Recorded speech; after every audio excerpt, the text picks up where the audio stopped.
Rain slashed against the metal exterior of my vehicle as I slowed to a crawl.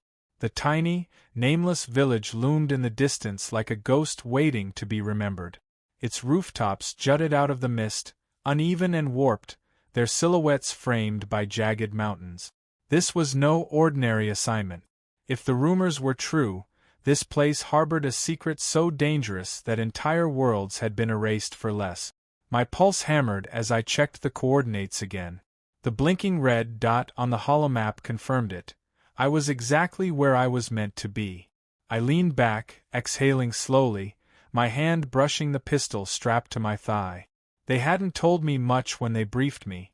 Just a name, Oblivion Protocol, and a stark warning: don't trust anyone. The briefing officer's voice echoed in my mind. This isn't just a retrieval mission, Specialist Cade. Whatever you find, leave no witnesses. We're counting on your discretion. Standard Black Ops talk. But I'd been in the game long enough to read between the lines. They didn't send someone like me unless things had already gone sideways. The storm worsened as I pulled into the village, the windshield wipers struggling against the sheets of water. The streets were deserted, puddles reflecting the dim, flickering streetlights. It smelled like damp earth and rust, a place left behind by time. My boots splashed against the muddy ground as I stepped out of the vehicle, scanning the area. The weight of my sidearm and the emergency beacon in my pocket offered little comfort. Something about this place felt wrong, like the air itself was too thick, pressing against my chest. A faint glow caught my eye, a single open storefront. The sign was in an alien script I didn't recognize, flickering weakly. I approached, the bell above the door chiming as I entered.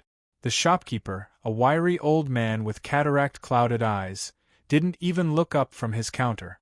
Shelves lined the walls, filled with strange trinkets and jars of unidentifiable substances. "Looking for something?" he rasped, his voice like gravel scraping metal. "I'm here for information," I said, keeping my tone neutral. "A recent arrival. You'd know them if you saw them." He chuckled, a sound that sent a chill up my spine. "We don't get visitors." I placed a small stack of credits on the counter. "Try harder." His milky eyes flicked to the money, then back to me. "A traveler came through last week. Didn't talk much. Headed toward the old church at the edge of the village." "But you didn't hear that from me." "Churches. Always churches.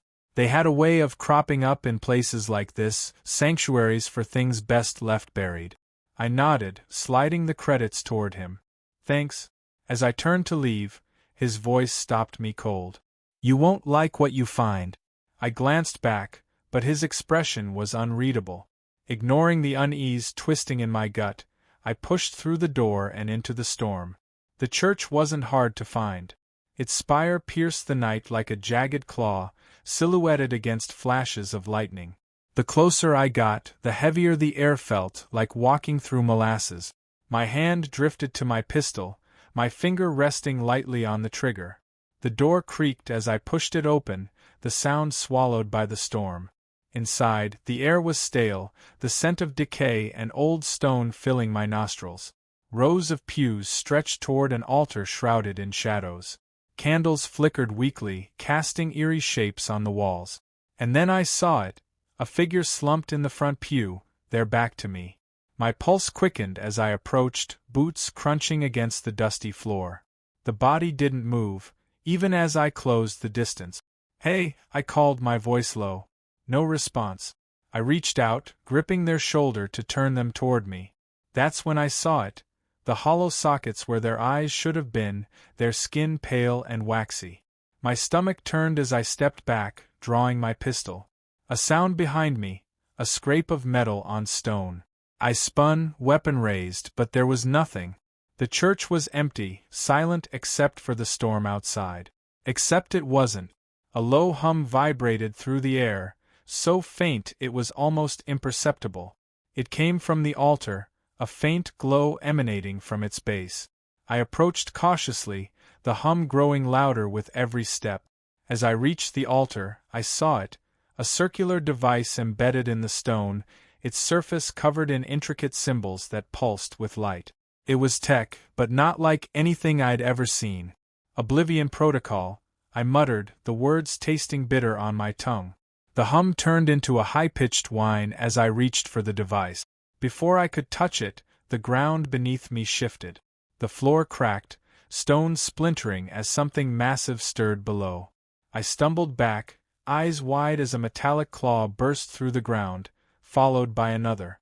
A towering construct emerged, its body an amalgamation of steel and organic matter. Its glowing red eyes locked onto me, and for the first time in years, I felt real fear. The thing lunged, faster than something its size had any right to be.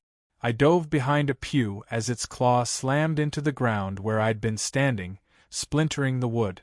Shit! I hissed, scrambling to my feet. My pistol barked twice, the rounds sparking harmlessly against its metallic hide. It roared, a sound that shook the very walls of the church, and I realized two things. This wasn't just a machine. And it wasn't alone. The hum from the device grew louder, and I risked a glance back. The symbols were shifting, their light intensifying. The construct advanced, its claws ripping through the pews like paper. I didn't have a choice. If the device was the key to this nightmare, I had to destroy it. I dashed toward the altar, weaving through the debris as the construct's claws swiped inches from my back. My hands closed around the device, and the moment I touched it, pain lanced through my skull. Images flooded my mind, worlds burning, cities crumbling, a sea of red eyes staring into my soul. The device wasn't just a weapon. It was a beacon, and someone or something had answered its call. I ripped the device free, the whine reaching a deafening crescendo. The construct froze, its red eyes flickering. For a moment I thought I'd won. Then the ground erupted, and 3 more constructs emerged, their hulking forms filling the church. Damn it!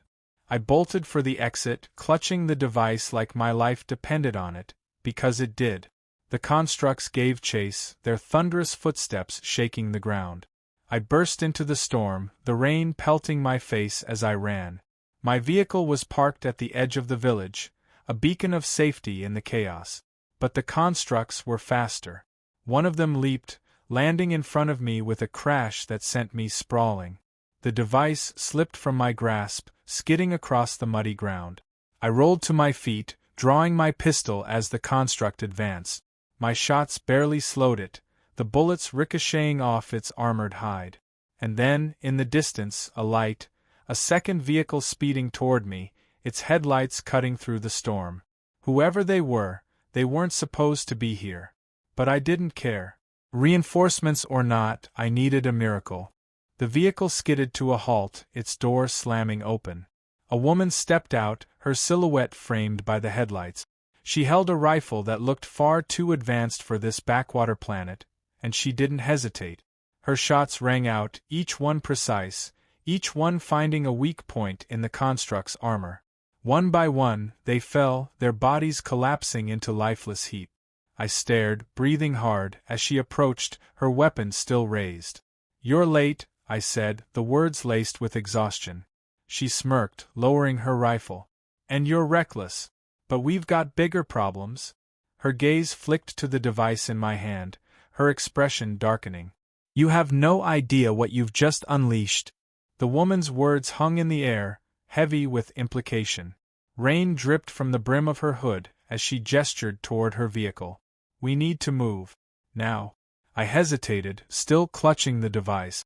The hum had stopped, but it radiated a strange warmth, as if it were alive. "Who are you?" I demanded, my voice sharper than intended. "And how do you know about this?" She shot me a glare, impatience flickering across her face. "I'm the one who just saved your ass. Call me Adra. Now get in the damn car, unless you want more of those things showing up." I glanced back at the ruins of the church, where the fallen constructs were already dissolving into puddles of black, viscous fluid. The storm raged on, lightning tearing through the sky, illuminating the distant outlines of the mountains. I didn't have time to argue. Sliding into the passenger seat, I secured the device in my lap. Adra jumped into the driver's seat and slammed the door, the vehicle roaring to life. She yanked the controls, and we sped away from the village, the tires skidding on the slick ground. "You gonna tell me what the hell's going on?" I asked, gripping the dashboard as she navigated the winding, mud-covered roads. "Because I'm not in the habit of trusting strangers with sniper-grade rifles." Adra spared me a glance, her jaw tight. "That device you're holding, it's not just a beacon. It's a key. A failsafe created by people who thought they could control something they never understood." "Failsafe for what?" She didn't answer immediately. Instead, she tightened her grip on the controls, her knuckles whitening. The Oblivion Protocol wasn't meant to destroy worlds. It was meant to contain what's already here. I frowned, the implications settling in my mind like a lead weight. "You're saying the constructs, those things were guarding it?" No, her tone was grim. "They were the first line of defense. The real threat is what comes after." As if on cue, the device in my lap began to vibrate. A low, guttural sound filled the air, one that wasn't coming from the storm or the vehicle. It was primal, otherworldly, and it seemed to echo from everywhere at once. My stomach turned as I glanced out the window, scanning the horizon. "What the hell is that?" I asked, my voice barely above a whisper. Adra didn't answer. Instead, she slammed her foot on the accelerator, the vehicle lurching forward. "We're out of time. Hold on." The road ahead disappeared into a tunnel carved through the mountain. The interior was dark, save for the flickering headlights reflecting off the jagged walls. The sound grew louder, reverberating through the tunnel, making it feel as if the mountain itself was alive. I turned to Adra, my patience wearing thin. "Look, I've dealt with my fair share of nightmares, but this? You're going to have to be a lot more specific." Her eyes didn't leave the road. The Oblivion Protocol wasn't just a secret. It was a warning. Decades ago, an expedition uncovered something buried deep beneath this region, something that shouldn't exist. They called it the core. No one knows where it came from or who put it there, but when they activated it— "Let me guess," I interjected. "Bad things happened." She nodded. The constructs were deployed to contain the damage, to keep whatever's in the core from spreading. But the people who built them underestimated what they were dealing with. The core isn't just a thing. It's sentient. And now that you've removed the key, it knows we're here. The weight of her words hit me like a punch to the gut. "You're saying I woke it up?" "No," she said, her voice low. "I'm saying you gave it permission to come out." The tunnel opened into a sprawling valley, and for a moment, the storm seemed to ease. The rain slowed, the wind died down, and an eerie stillness settled over the landscape. In the distance, a towering structure rose from the earth, its surface pulsing with a faint blue light. It looked ancient, almost organic, with veins of energy coursing through its jagged spires. "The core," Adra muttered, her voice filled with equal parts awe and dread. As we approached, the device in my lap grew warmer, the vibrations intensifying. I could feel it now, something pulling at the edges of my mind, a presence that was both alien and disturbingly familiar. My grip tightened on the device as a wave of nausea rolled over me. Adra brought the vehicle to a stop at the edge of a rocky outcrop overlooking the core. She turned to me, her expression hard. "Listen carefully. We have two options. We can destroy the key and hope it seals the core back inside, or we can use it to shut it down permanently." I raised an eyebrow. "And how exactly do we do that?" She reached into her jacket and pulled out a small, cylindrical device. It's an EMP charge, strong enough to fry anything within a 100-meter radius. But it has to be deployed directly inside the core. I stared at her, my mind racing. "You're telling me we have to go in there? Unless you've got a better idea." She handed me the charge, her expression grim. "I can cover you, but this part is on you." Before I could respond, the ground beneath us trembled. The air grew thick and the low, guttural sound returned, louder than before. Shadows moved across the valley, shifting and coalescing into forms that defied logic. They were massive, amorphous creatures, their bodies rippling with dark energy. Their eyes glowed a sickly yellow, locking onto us with unsettling precision. "Go!" Adra shouted, pulling her rifle from the back seat. She jumped out of the vehicle and fired a series of shots, the rounds exploding against the creatures with bursts of light. I didn't wait to argue. Clutching the EMP charge and the device, I sprinted down the rocky slope toward the core. The creatures roared, their voices like 1,000 screams layered over one another. My heart pounded as I dodged falling debris, my boots slipping on the wet ground. Behind me, Adra's shots rang out, each one punctuated by the unearthly wails of the creatures.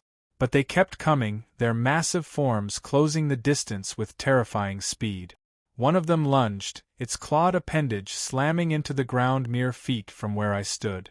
I stumbled, barely managing to keep my balance. The core loomed closer, its light growing brighter with each step. As I reached the base, the device in my hand began to glow, its symbols shifting and rearranging. A section of the core's surface peeled back, revealing an opening just large enough to crawl through. I hesitated, glancing back at Adra. She was holding her own, but barely. Her rifle smoked from overuse, and the creatures were closing in. Our eyes met, and she nodded, a silent command to keep going. Swallowing my fear, I ducked into the core. The interior was a labyrinth of pulsating walls, the air thick with an oppressive energy that seemed to sap the strength from my limbs. The hum was deafening now, resonating in my chest like a second heartbeat. At the center of the chamber, a crystalline structure hovered, its surface shifting between solidity and liquid. It was beautiful and terrifying, a living paradox that defied understanding. This was the heart of the core. I approached cautiously, the EMP charge in one hand, the device in the other. The crystalline structure pulsed, and a voice echoed in my mind, not words, but emotions. Curiosity, anger, hunger. It knew I was there. The walls began to close in, the chamber reacting to my presence. I had seconds, maybe less, to act. Taking a deep breath, I activated the EMP charge, its timer counting down from 10. As I placed it at the base of the crystalline structure, the voice in my head grew louder, desperate. Images flashed before my eyes, worlds consumed, civilizations erased, all of it tied to this single, ancient entity. The timer hit 0. A blinding flash consumed the chamber, and then, when the flash cleared, I found myself sprawled on the chamber floor, gasping for breath. The core was silent, its crystalline surface fractured and dim.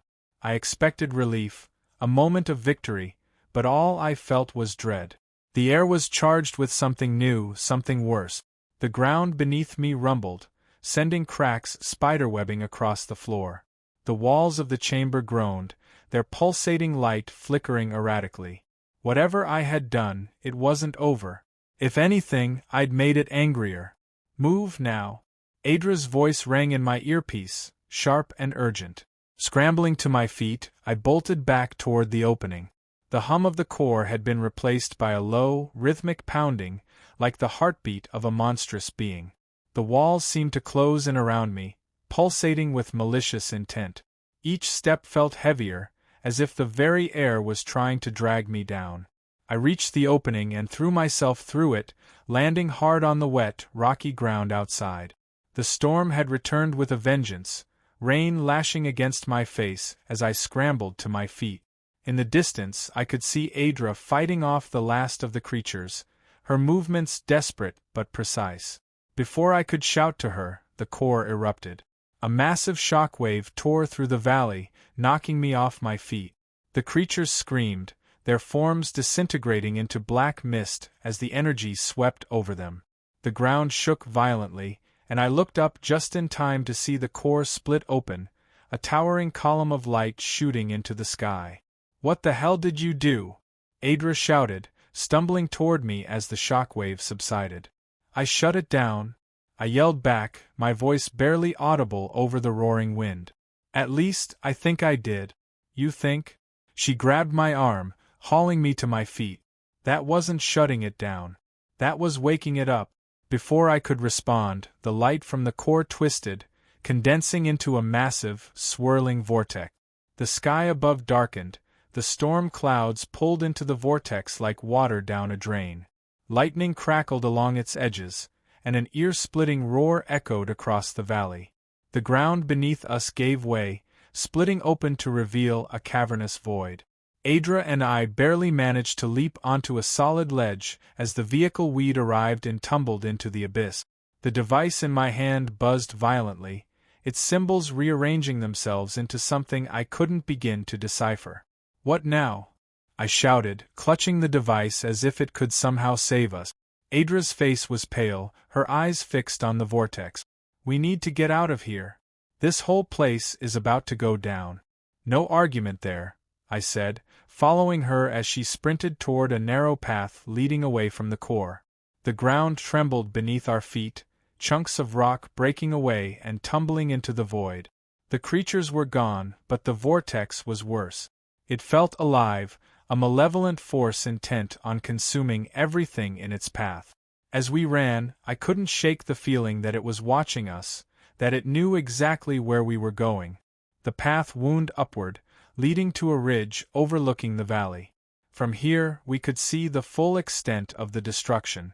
The village was gone, swallowed by the chasm that now surrounded the core. The vortex loomed above it, growing larger with each passing second. Adra stopped at the edge of the ridge, pulling a small device from her pocket. It looked like a transmitter, its screen flashing with red warnings. She glanced at me, her expression grim. "I have a way to stop this, but it's a long shot." "Define long shot," I said, still clutching the strange device.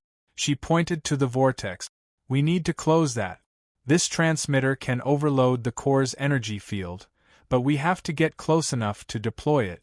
"Too close?" I stared at her, disbelief written all over my face. "You're insane. That thing will kill us before we get anywhere near it." "Probably," she admitted, a faint smirk tugging at the corner of her mouth.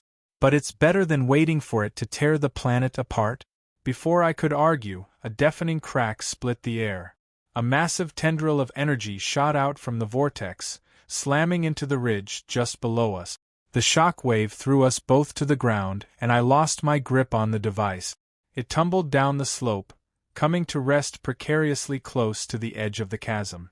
"Damn it!" I scrambled to retrieve it, the ground crumbling beneath my hands. Adra was already on her feet, the transmitter secured in her grip. "We don't have time for this," she shouted, grabbing my arm and pulling me back just as another tendril struck the ridge. The entire section of rock collapsed, taking the device with it. "Great," I muttered, glaring at her. "Now what?" She didn't answer. Instead, she pointed to a narrow bridge of rock leading directly toward the vortex. "That's our way in. Move." I followed her, the howling wind nearly drowning out the sound of our footsteps. The bridge was barely wide enough for one person, and the vortex loomed larger with each step. My skin prickled with static electricity, and the air smelled of ozone. Halfway across, the vortex shifted. A massive, claw-like appendage emerged from its center, its surface crackling with energy. It lashed out, striking the bridge just ahead of us. The impact sent shockwaves through the rock, and I stumbled, barely managing to keep my balance. Adra turned to me, her face grim. "Go back. I'll finish this." "Not a chance," I said, pushing past her. "You said it yourself. We have to do this together." She didn't argue. Instead, she handed me the transmitter. "Fine. You deploy it. I'll buy you time." Before I could protest, she charged ahead, her rifle blazing. The vortex roared, the claw-like appendage focusing its attention on her. Taking a deep breath, I sprinted toward the core, the transmitter clutched tightly in my hand. The vortex's energy lashed out, narrowly missing me as I leapt onto a platform at the base of the core. The transmitter beeped urgently, its screen flashing with a countdown timer. 10 seconds. The vortex roared, its energy swirling faster. Adra's shouts echoed in the distance, drowned out by the deafening noise. My hands shook as I placed the transmitter at the center of the platform, activating its sequence. 5 seconds. The vortex shifted, a massive tendril reaching for me. There was nowhere to run. 3 seconds. The transmitter pulsed with light, its energy field expanding outward. The tendril struck, sending me flying backward as the platform disintegrated beneath me. Zero. The explosion was blinding, a wave of energy that consumed everything in its path. I felt myself falling, the world spinning around me. And then, darkness. The first thing I felt was the rain on my face. Cold, stinging drops that woke me from the void. My body ached, every nerve screaming as I forced my eyes open. Above me, the sky was clear, an endless expanse of stars, as if the storm and vortex had never existed. But the ground told a different story. I lay at the edge of a massive crater, its center blackened and smoldering. The core was gone, obliterated by the explosion. The chasm had sealed itself, the village erased as though it had never been there. Only the eerie silence remained, heavy and oppressive. Adra, I croaked, my throat raw. I pushed myself up, scanning the devastation. There was no sign of her. Panic flared in my chest, and I staggered to my feet, calling her name again. The only response was the whisper of the wind. My hand went to the strange device, still miraculously intact in my pocket. Its surface was warm, the symbols glowing faintly. I didn't understand what it wanted, what I was supposed to do. But it felt important, a tether to something larger than myself.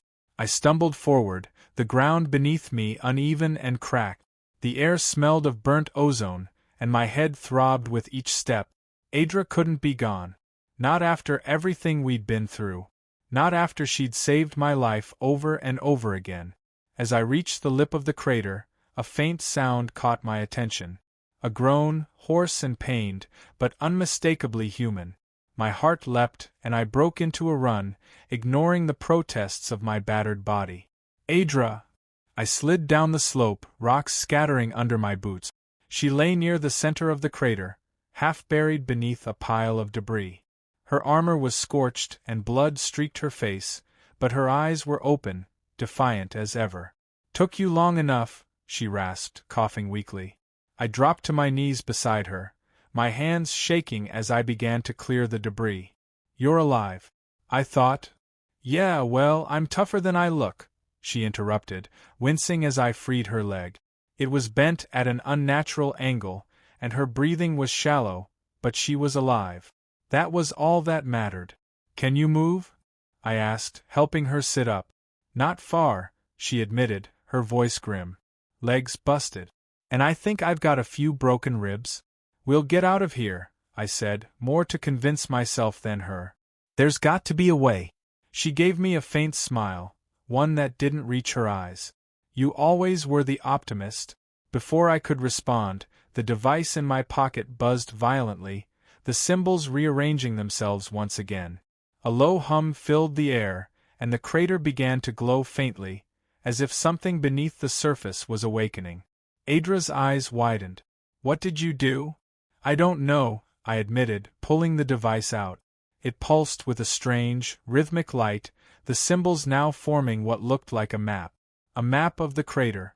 At its center, a glowing mark indicated a location directly beneath us. Adra grabbed my arm, her grip surprisingly strong for someone so injured.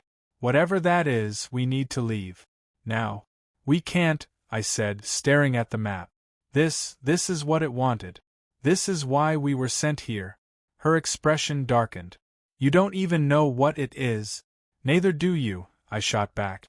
"But it's the only lead we've got." She didn't argue. Maybe she didn't have the energy, or maybe she realized I was right. Either way, we had no choice. With her leaning heavily on my shoulder, we made our way to the center of the crater.